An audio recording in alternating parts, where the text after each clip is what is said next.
Basta ako uwi nito pag may maliwanag na eh.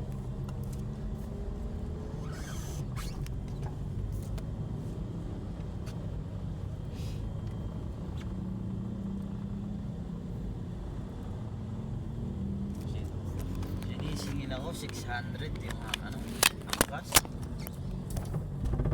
Delikado pa yan. Buti di ka sumakay doon. Tinan mo, metro mo lang oh. 200 plus lang. Delikado pa. Dami nang nasimplang yan. Yun oh. Doon nga sa Makapagal, ano yung... Pag na-safe lang, sagot nila yon. Oh, may insurance naman. Naka-insure naman. Kailangan nakaano ka, nakabook ka. Di pwedeng alukin ka lang ganun. Kailangan dumaan sa apps. Paano ba? Kinukontrata ka niya? Ganun? 600. Naku, buti di mo pinakulan yun. Sabi ko kuya, wala akong pumasahe pabalik eh. So, delikado yun. Kailangan nakabuka. Pag na-disgrasya ka dyan, tapos di ka dumadaan sa nila, booking. Kung ano mangyari sa iyo, di ka sagot ng aliwa, sa Joyride, di ka sasagutin doon. Hindi mo na ako marunong mag-ano sa ano? Sa? Hindi ako marunong mag-ano ng... Saan? Yung ganyan, yung... Nagbobok? Oo. Hindi ako marunong nga. Kaya nga, kapag aluking ka, huwag kang sumakay. Kasi wala kang insurance doon. Kailangan nakabukod. May na-discussion na dyan sa Move-It. Sagot naman ng Move-It. Lalaki, babae. Lalaki. Lagyan bakal yung niya, kabilang binti niya. Kailangan nakabuka, di ka huwag kang sasakay ng alukin ka lang.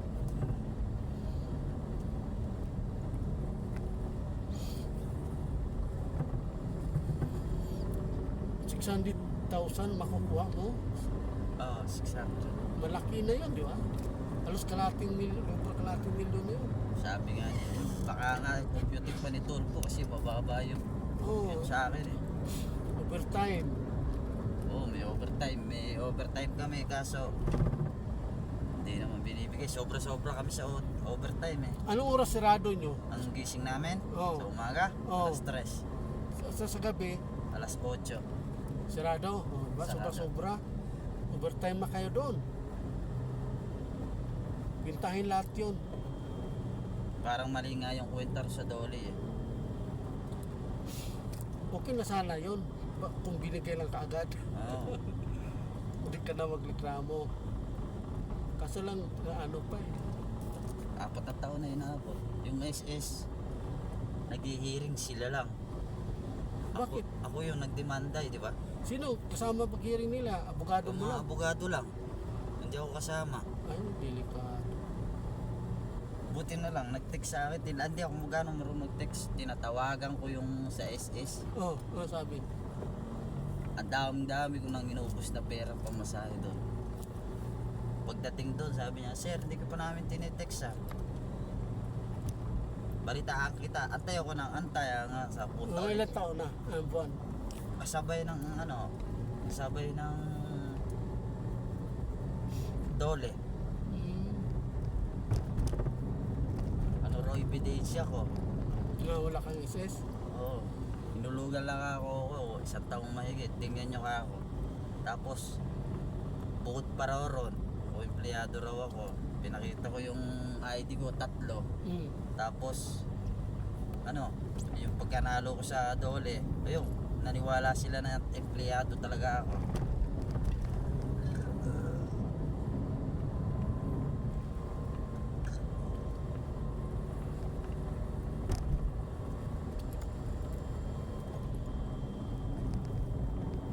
Ibig sabihin natulpo na rin pala kayo dati. Di ako natulpo. Hindi, ibig sabihin yung nanalo kayo sa kaso, yung nagsoli kayo ng pera. Wala namang demanda sa akin doon. Hindi, ibig sabihin nga po yung nagpunta kay Tulpo, inawardan kayo. Oo. Napakasarap ng ganun. Buti yung mga kaibigan ko Seaman, noong 2021, panay ang padala sa akin ng mga kaibigan ko Seaman. Kasi nung sa Maynila ako, pag wala silang baon, nangungutang sa akin, binibigyan ko na lang. Ang sinasabi ko lang, na akong bayaran. Pa isa-isang daan lang naman eh. Oo. 50, pamasahe. Siman, nagalat na siman. Graduating na eh, nade-delay yung ano nila eh. Nade-delay yung allowance nila. Oo. Sabi ko, diretso nyo lang. Pagpatuloy nyo. Ay, iba gusto nung ano, minto. Mm. Huwag kang mawawala ng pag-asa. Ayun, hanggang sa nakagraduate. Nung makita nila yung post ng cellphone ko noon, tinulungan naman nila ako. Na siman, tapos talaga sila pagkasiman. Kapitan, third mate. Ah, Ibigyan nila akong 1,500, 2,000. Pamasahe pupunta rin kay Tulpo. Yang na ako sa kapalang mukha. okay. Ang katwiran naman ng mga estudyante. Kuya, kung hindi kami seaman ngayon, nandahil sa'yo. Di ba? Binibigyan mo kami ng 50, pamasahe. Tanaw sa utang loob. Hindi naman ako nangihingi nung mag-post ako, nung nagpaturo ako mag-post. Nakita nila dahil mga kaibigan ko sa Facebook. Mm. Yung gumawa ng Facebook ko, pamangking ko lang, hindi mo marunong mag-post. Ang favorite ko lang panoorin dyan ay YouTube. Tulpo. Tulpo, Jessica So, yun lang.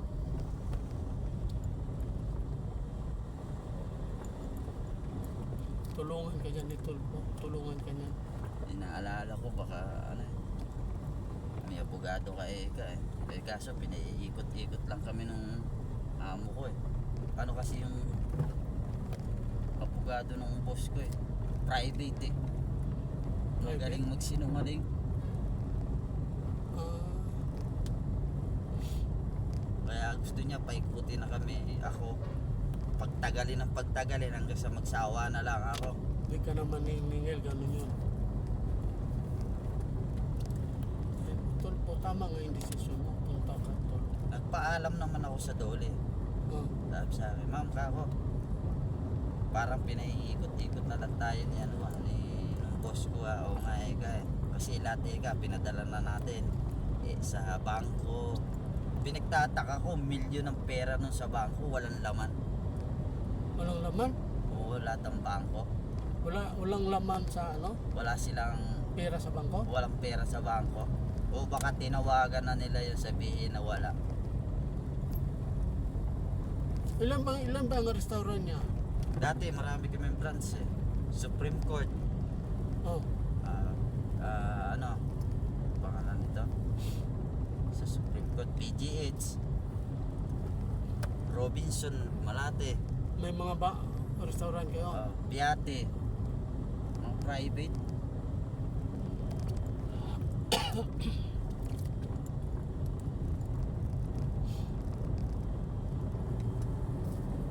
Eh ako pa naghuhulog ng pera nila sa bangko, kaya alam ko yung mga bangko nila eh. Baka naman bankrupt na talaga sila. Hindi naman siguro. Hindi, may sarili. Dati lang nangungupahan yung tay.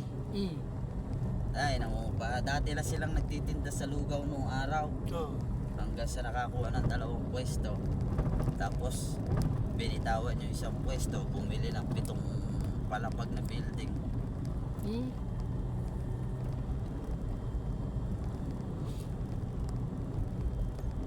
Ito pala pag nabili nila. Ang bili nila ron, tatandaan ko, 16 million. 16 million. Ang pera. Ay, hindi pala. Isa pala yun. Bali, ano pala yun? 28 million. Mapira nga. Isang lupa na nabili nila, 16 pala yun. Lupa lang yan. Tapos pinatayuan nila. Ginawang apartment.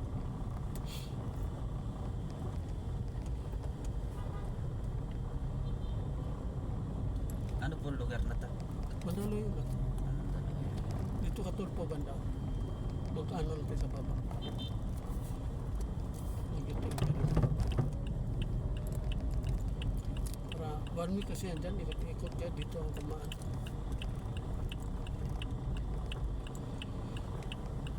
Pagtrabaho ko dati dito eh. Kaya lang, hindi ako makapunta kay Tulpo. Online eh. Hindi ako marunong.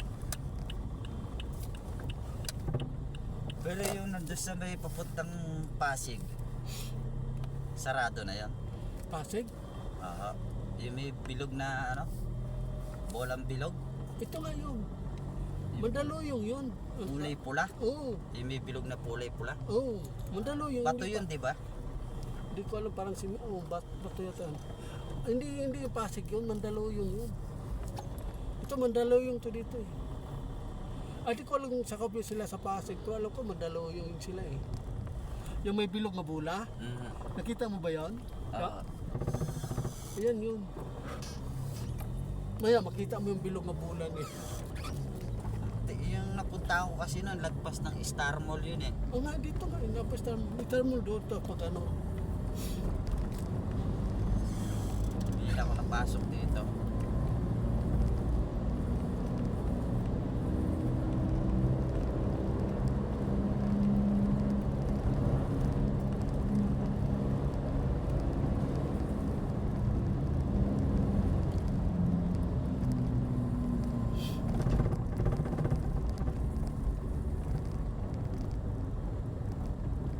Ayo, ito mga yun.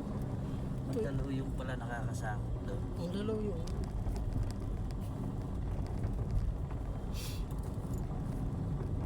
Sana matapos na yung problema ko na to.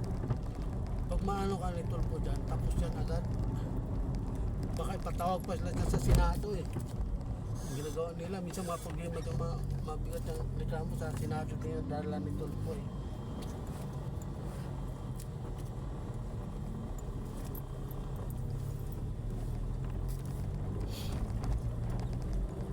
Ilan yung bangko nila? PMB, Metrobank, BDO,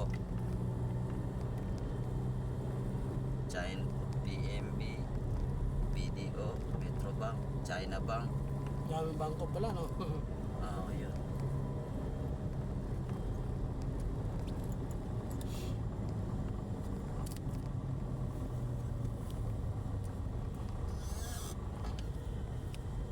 Gusto ko nang matapos na para ano. Tapos yan, Yung SS ko, doon ako gigil na gigil. yan o. TV5 yan. Yan. Ito na. Yan o, dami nakatambay o. Yan.